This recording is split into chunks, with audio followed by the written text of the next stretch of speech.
Today, we get epic and learn how to make this flexible, custom leather armor. Stay tuned. What up, fam? Welcome to Skill Tree, where we learn how to do just about everything. So as you saw in my wannabe epic intro, today we're making this Leather Cuirass. Check it out. It's so dope.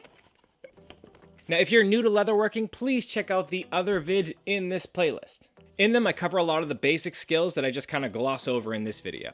I also have links to some of the leather tools that I use in the description in case you want to follow along and start learning this skill too. So loads of you have requested that I do this project, and there's a whole lot to go over. So without much further ado, let's level up this skill. Step 1, making the template. Okay, so since this is going to be your custom piece of armor, it needs to fit your measurements and your proportions. Lucky there's a super easy way to get this done with nary a tape measure in sight. All you're going to need is an old t-shirt, duct tape, scissors, and a lovely assistant. Look how excited she is to be part of this. Look at that face. Your squire is going to need to wrap your torso with the duct tape.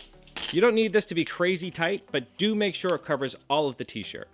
Next, your assistant can draw a straight line down the sides of your cyberpunk mummy wrappings. Then very carefully cut along those lines. This is the most a woman's ever done to get me out of my clothes. Great.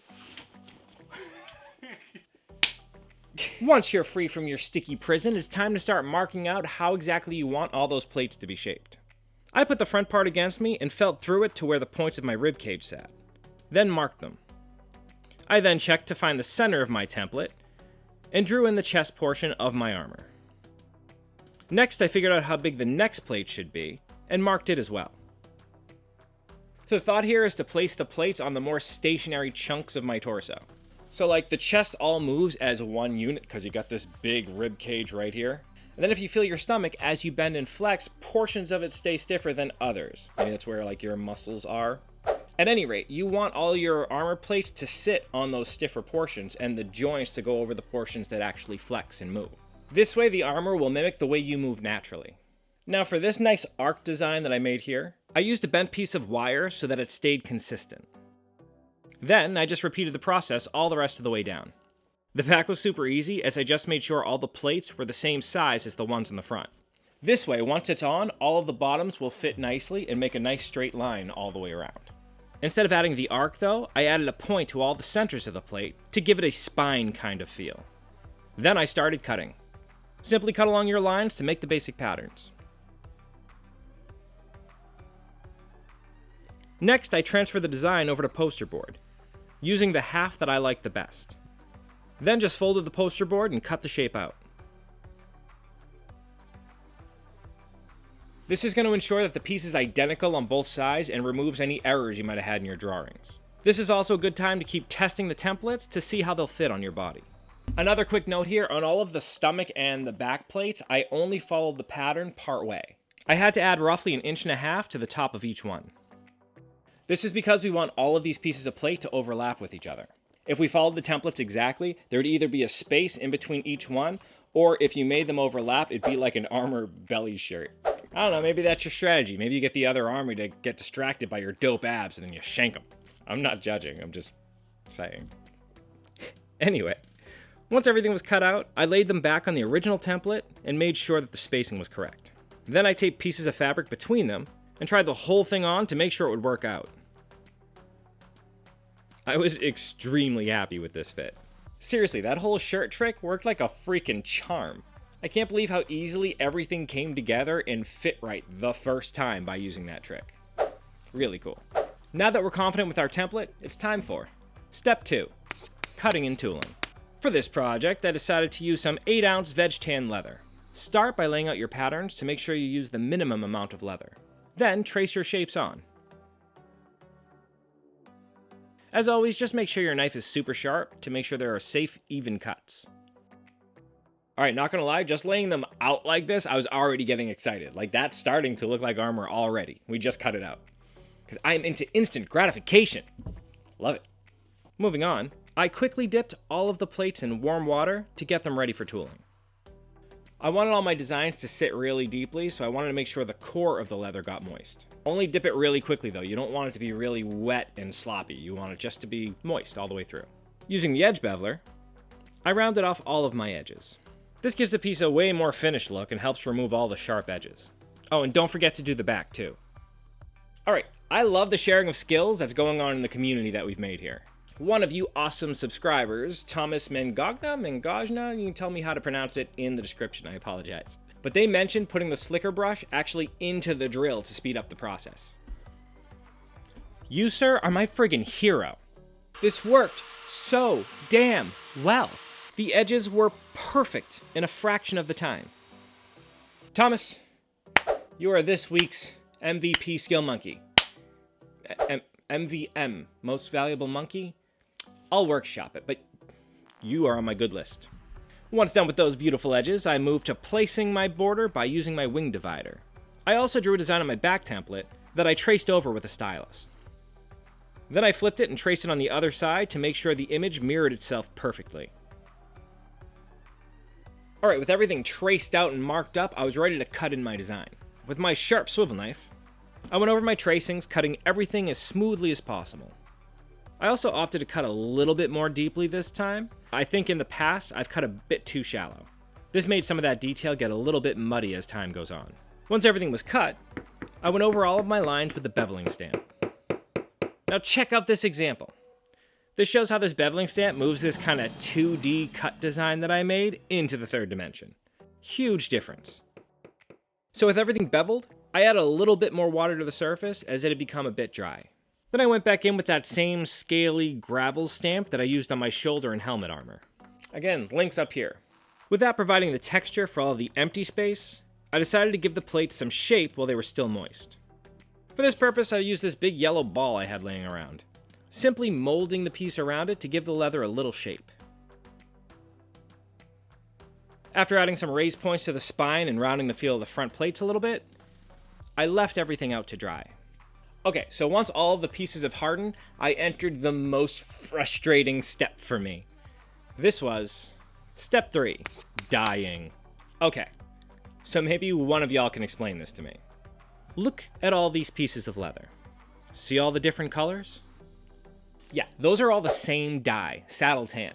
At first, I assumed it was because I was using like a different piece of leather, like it had more of a pinkish hue in it naturally. But no, it turns out over time, this dye has just become more red.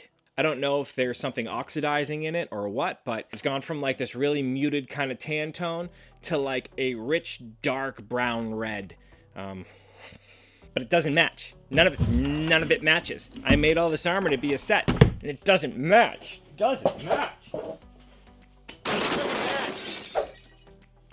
It don't match.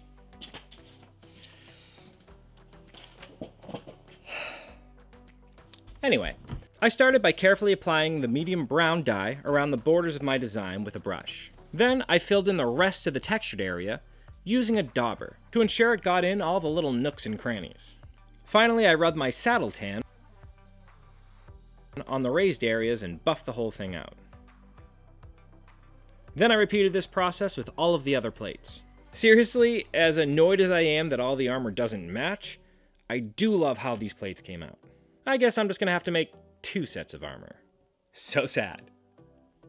Super first world problems. Alright, to make everything look polished, literally, I used this leather balm on a rag and buffed the whole piece to a glossy shine.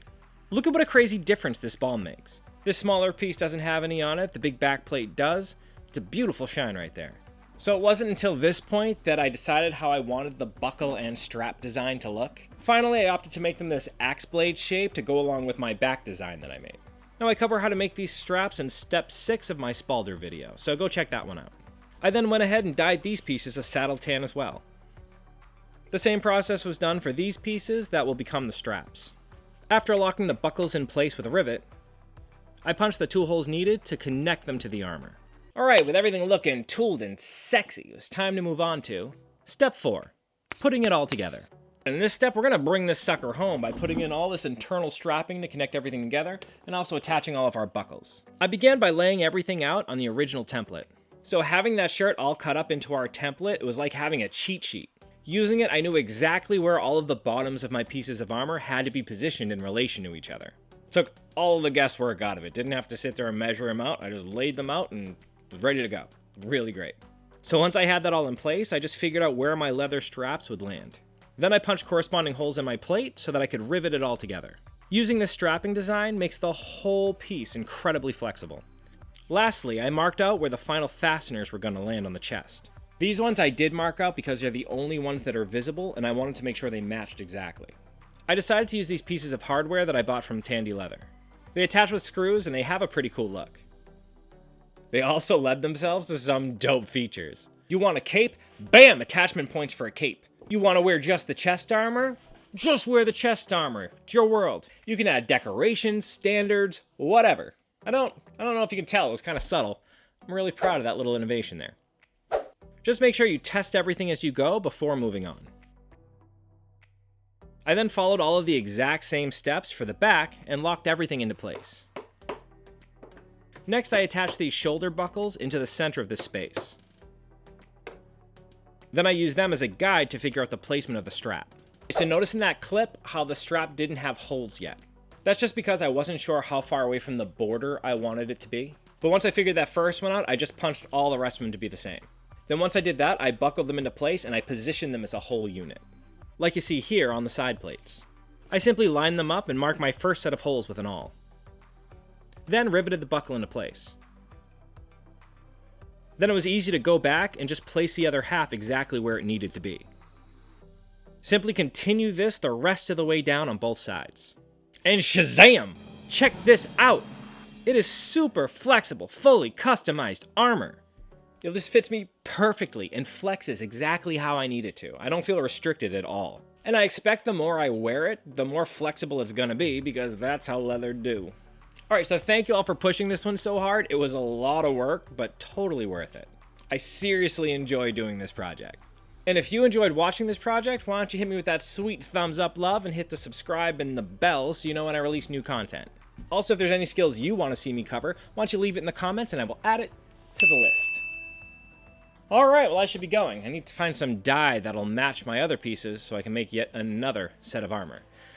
In the meantime, keep leveling up, you.